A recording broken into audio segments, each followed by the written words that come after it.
This car next to me is a 4x4 campervan from Happy Campers. I've been camping in it and driving it through some of Iceland's most remote roads over the past couple of days. And in this video I'll tell you exactly who's this van for, give you a full tour and explain why it might just be the only campervan you need for your Iceland adventure. And just a small disclaimer, I'm not paid by Happy Campers to say any of this. However, I'm proud to announce that I just became their ambassador, which I'm super stoked about, and that means that you guys can get a little discount when you book through my link, and I'm getting a small commission out of every sale for no extra cost to you. And so that's something that actually helps keep this channel running and allows me to keep making these videos for you guys.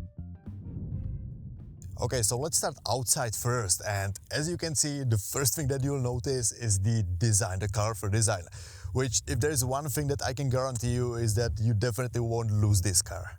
And like it or not, I actually found out that it is super practical when you are, for example, in a full campsite that's generally packed with white camper vans. Another thing that you'll notice is that this car has a snorkel, which means that you can also cross rivers with this car and not worry about drowning it if the water is too deep.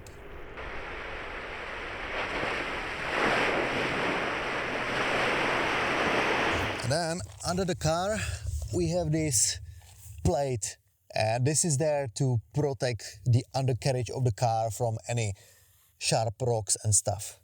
Then it's got also some proper tires for improved traction and durability, and if you look at the back you'll also find one full-size spare tire just in case you get a flat. Now in the front there probably isn't anything that you wouldn't expect, you know. It is a automatic transmission, and then you got like all these charging ports here and stuff, and you can also purchase this phone holder as an add-on if you want to. Right, now let's take a look at the back. As you can see, we have a sink with a running water. The water is stored just down here. Then we have the 2-burner gas stove that is using these small camping canisters, and if you've never used any of those, these are actually pretty good and they can last you for longer than you would expect, so this is a nice to have. And then you obviously got like your storage space for like cutlery and all kinds of things for cooking.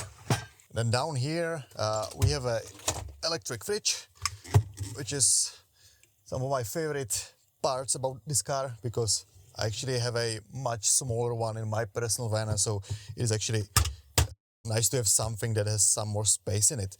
And you can see you can set the temperature and stuff, and you can actually leave that running like 24/7.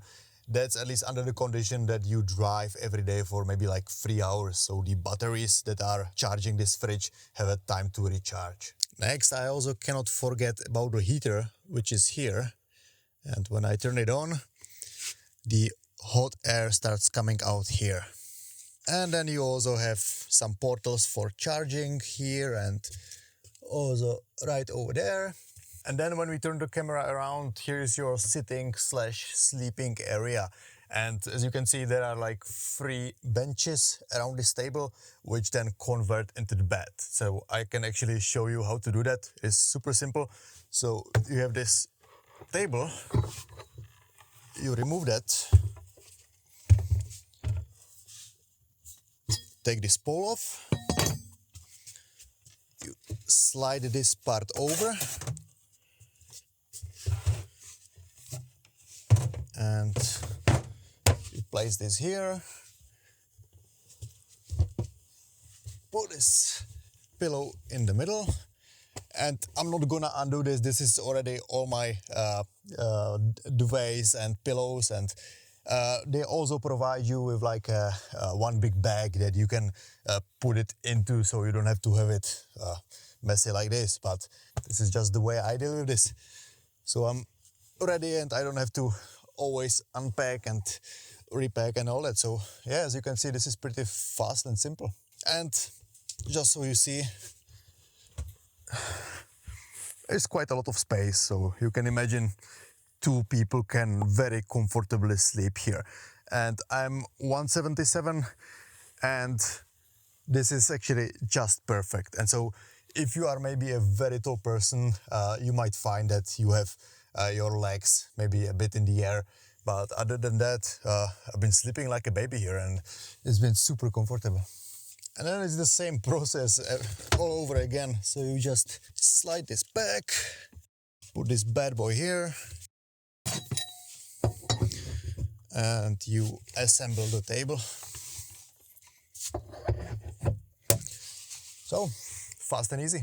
But now let's also talk about some pros and cons so you can actually decide if this is actually the right vehicle for your trip. And the first obvious thing that we have to discuss is the size. As I mentioned during the tour, this van can comfortably accommodate 2 grown-ups. But the biggest disadvantage is that you cannot stand up. As I mentioned earlier, I'm 177 centimeters tall, and so I can sort of stand up, but you can imagine if you are a tall person, you'll probably struggle. And I can really feel my back after a while. And so, of course, you can sit down while you are cooking and doing the dishes, but I always prefer to stand up if I can. It's just, I feel like it's faster. And so if you are a tall person, or maybe you just want to have a little bit more comfort, then probably consider renting the bigger van from Happy Campers lineup. And that is actually something that I'll do video about later in the future. Now, this is a 4x4 or a all-wheel drive to be more specific. That means it will take you far, and you will have no problem tackling most of Iceland's popular F-roads and all kinds of different side roads. But of course, it has its limits. You just have to keep in mind that it doesn't have a very big clearance, at least not compared to like a proper dedicated 4x4 Jeep or truck. And so even though it has some protection, as I have shown you, you can still damage the undercarriage of the car or get stuck on some big rocks and stuff. For example, this obviously isn't a car that I would choose to cross like a wild, fast-flowing river. And as you can imagine, this is also the last place that you would want to get stuck. And so, even though this car can take you farther than you would expect, especially if you are a cautious driver with some experience driving in rougher terrain, it is very important to know the information about the road before you drive there and also know the limits of the car.